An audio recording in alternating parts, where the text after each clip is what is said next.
Yo tengo esta idea como que en la noche estás en lo oscuro y aparece un hilo, así como un hilito brilla y tú jalas de ese hilo y ese hilo son como las palabras, una frase, dos frases, ¿no? Empezó a dar misa en su casa, en el patio de su casa, ya enloquecido, ¿no? Yo crecí con eso. Y cuando era adolescente yo intentaba escribir, yo ya tenía esa cosa, o sea, es decir, imagínate crecer con esas historias, ¿no? Lo más importante para un escritor es tener un agudo, implacable, más o menos así se podría traducir, detector de mierda.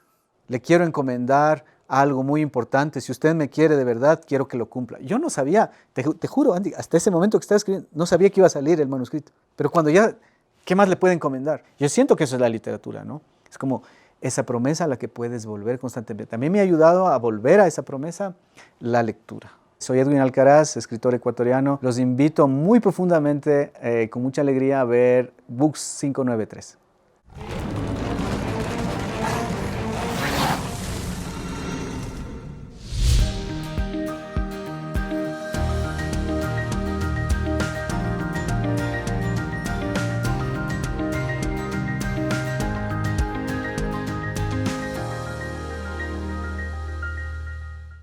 Estás viendo Book 593, el programa que desde la mitad del mundo pone al planeta a leer.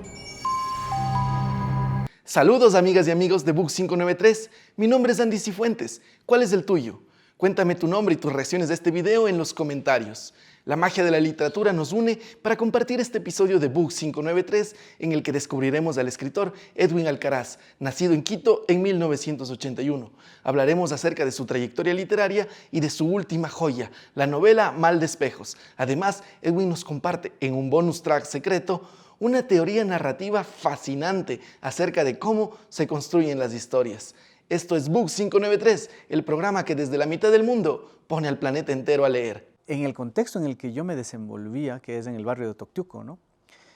Leer era casi un acto de inusual, insólito. En mi casa propiamente, en mi familia, no hemos sido como una familia de tradición, de lectura o de consumo de arte. Más bien mi familia es mi familia obrera, ¿no?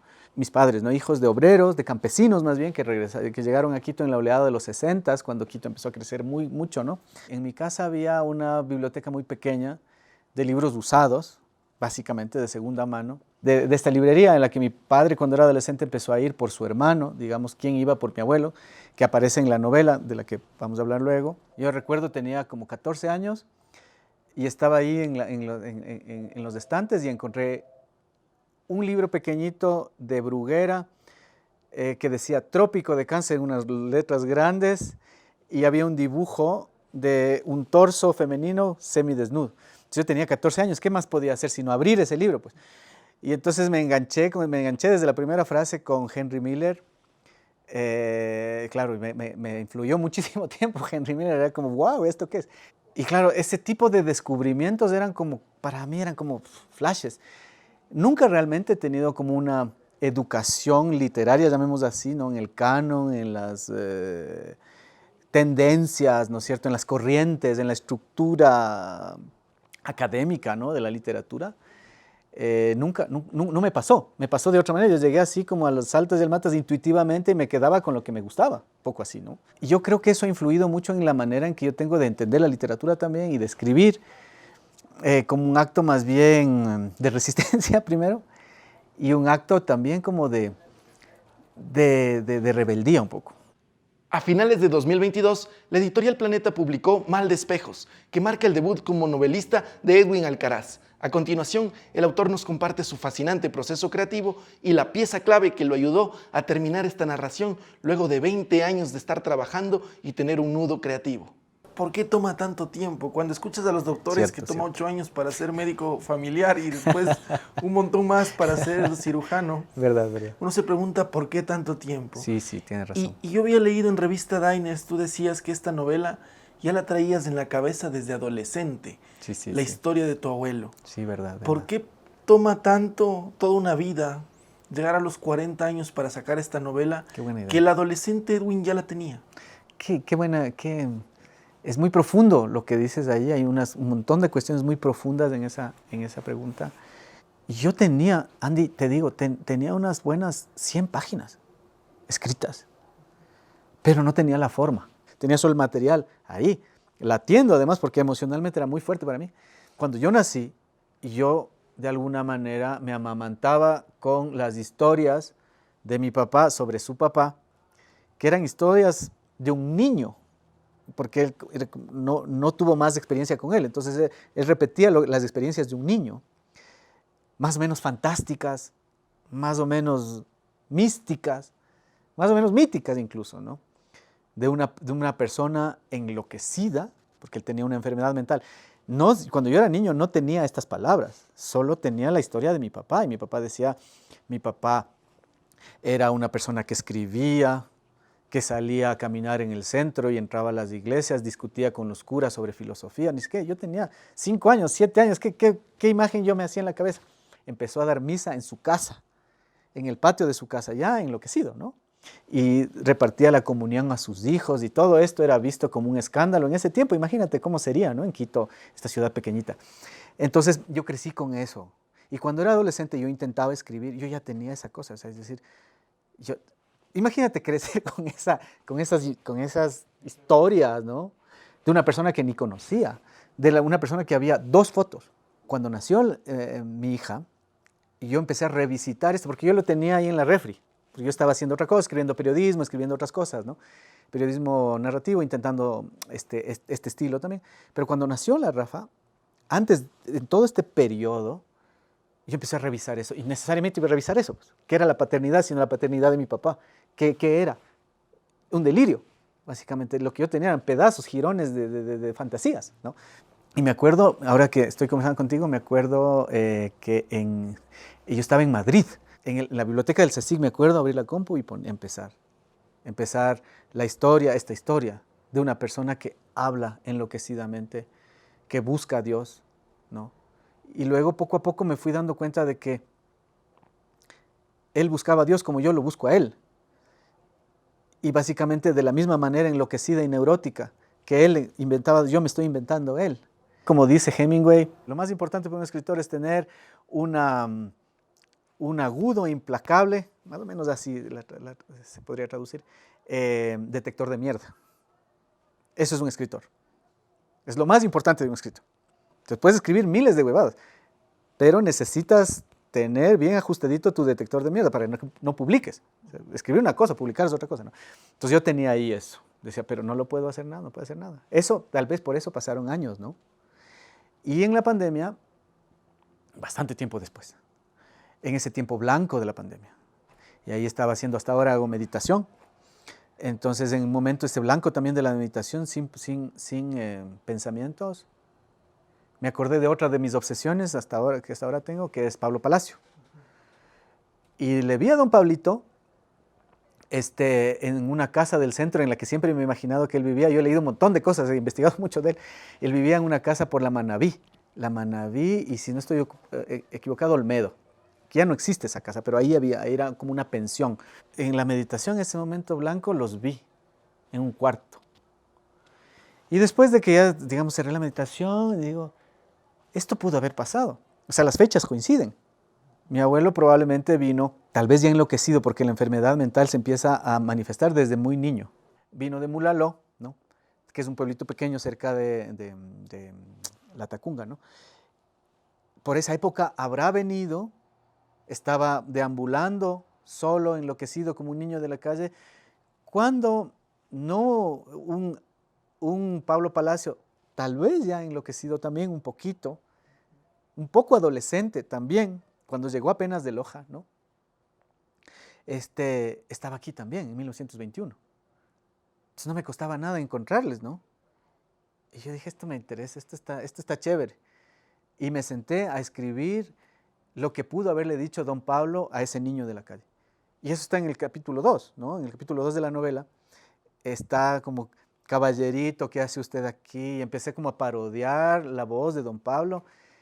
Y yo tenía así como ¿cómo decir? Un placer culpable. O sea, finalmente sé que me estoy burlando de don Pablo, pero no me estoy burlando, estoy haciendo un homenaje a don Pablo. Y ahí eso me destrabó por dentro y ahí yo seguí escribiendo.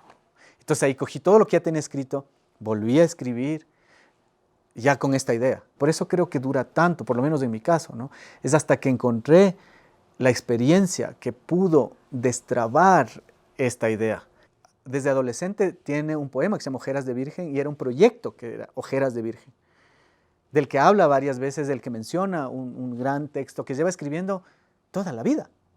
Don Pablo estuvo, como tú sabes, enloquecido desde ya internado desde 1941 a 1947 en el Hospital Psiquiátrico de Guayaquil, ¿no?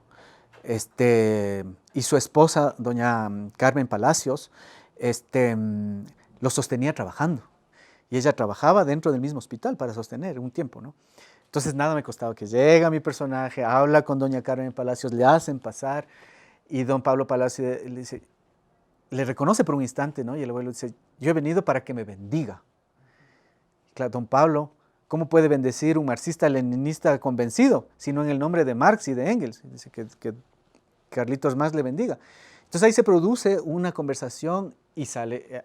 Yo no sabía hasta que el momento en que la voz de Pablo Palacio dijo, le quiero encomendar algo muy importante, si usted me quiere de verdad, quiero que lo cumpla. Yo no sabía, te juro, Andy, hasta ese momento que estaba escribiendo, no sabía que iba a salir el manuscrito. Pero cuando ya, ¿qué más le puede encomendar?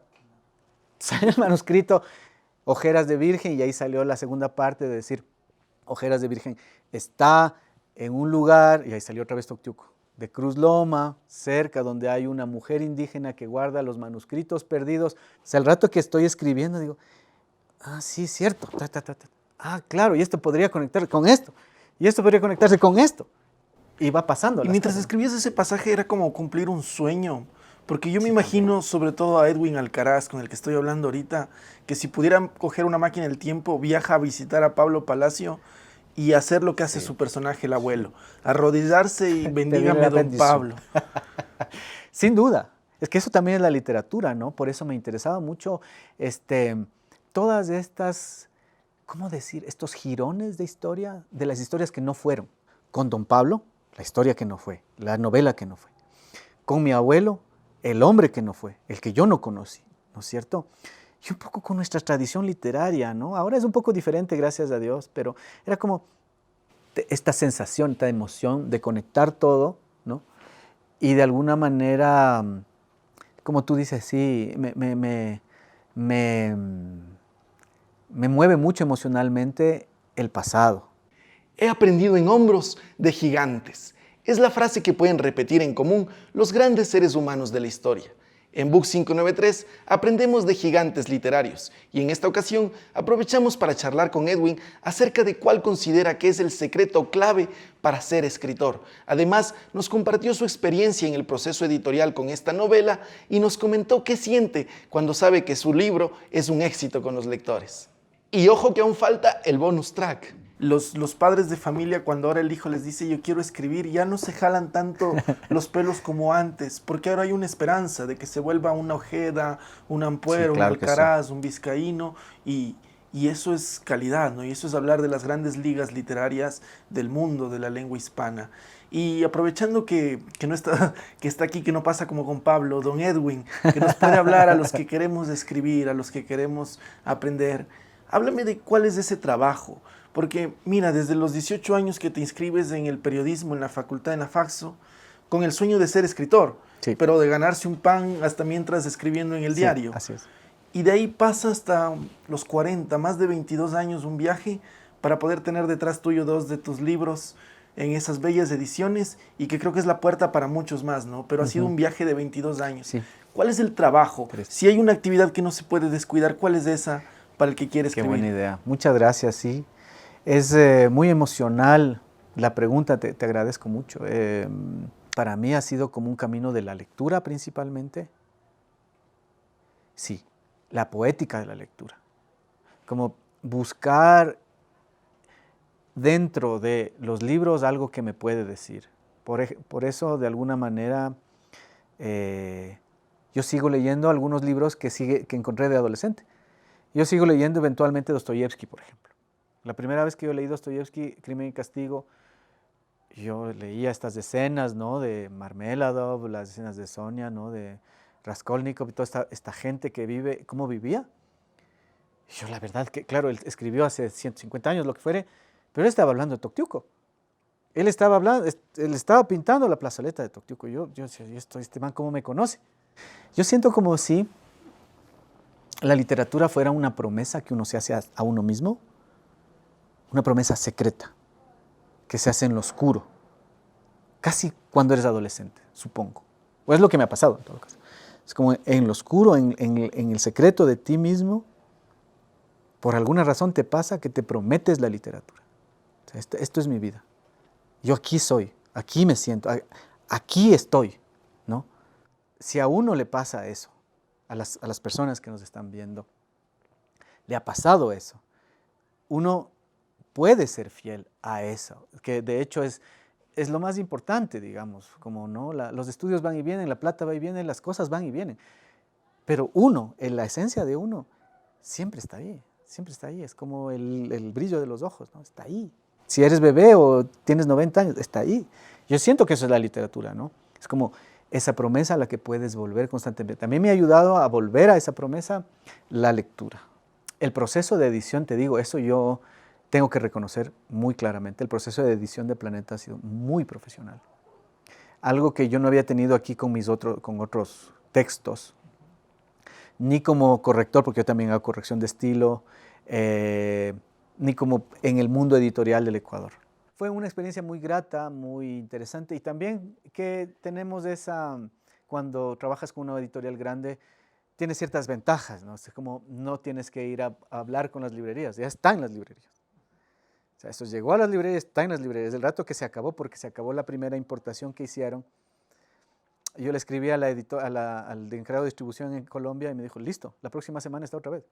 Y estuvo otra vez. Es como, se agota y ellos traen.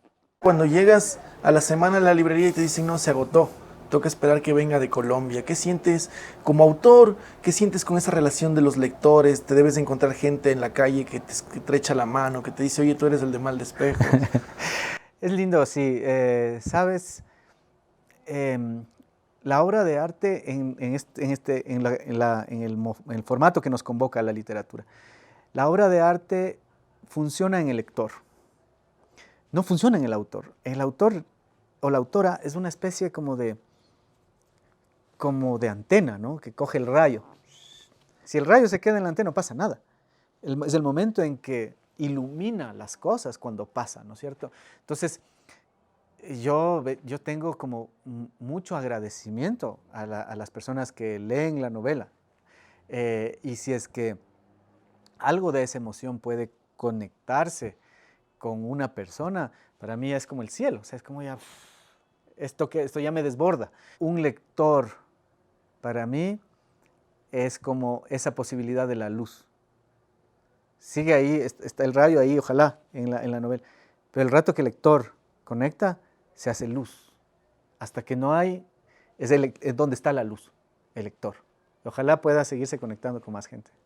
Gracias por acompañarnos en esta charla junto a Edwin Alcaraz. En los 90 minutos que tuve para conocerlo, no lo conocí antes de la charla, pude sentir la emoción, la energía positiva que emana cuando habla de literatura y cuando comparte muy generosamente detalles de su vida íntima y de su proceso creativo. En el último bloque, despedidas y el bonus track prometido, Edwin nos comparte su fabulosa teoría del hilo narrativo. Conmigo, hasta la próxima. Nos vemos. Esto es Book 593, el programa que desde la mitad del mundo pone al planeta entero a leer. Quiero agradecerte, Andy. Quiero agradecer a las personas que han visto esta entrevista hasta el final, o bueno, los que pudieron ver. Y quisiera como invitarles a leer literatura ecuatoriana. Estoy absolutamente convencido, como hablamos con Andy, que la literatura ecuatoriana contemporánea no tiene ningún favor que pedir en complejidad, en profundidad, en una relación poética con el idioma castellano, a ninguna tradición literaria de ninguna parte, ni de España, Argentina, México. La literatura que nosotros estamos haciendo, que está haciéndose, que se hizo y se sigue haciendo ahorita, es una literatura de alta calidad, los proyectos literarios que yo conozco. Y dentro de ese contexto, si es que se animan a leer uno de los libros que acaba de salir, Tras la tormenta, del libro de cuentos, y Mal Despejos, la novela, estaré contentísimo de conversar y tomarnos un café si alguno de ustedes quisiera. Muchas gracias. Gracias, Edwin. Yo tengo esta idea como que en la noche estás en lo oscuro y aparece un hilo, así como un hilito brilla, y tú jalas de ese hilo, y ese hilo son como las palabras, una frase, dos frases, ¿no?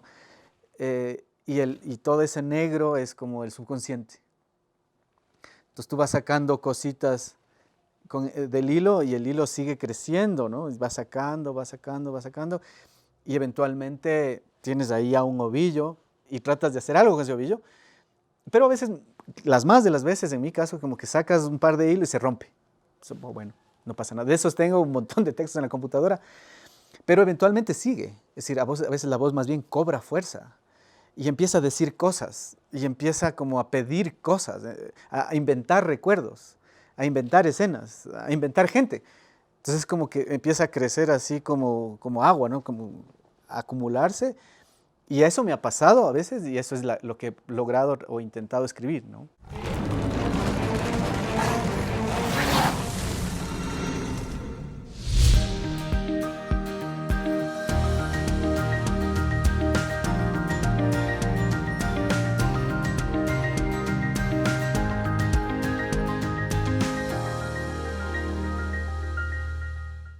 Estás viendo Book 593, el programa que desde la mitad del mundo pone al planeta a leer.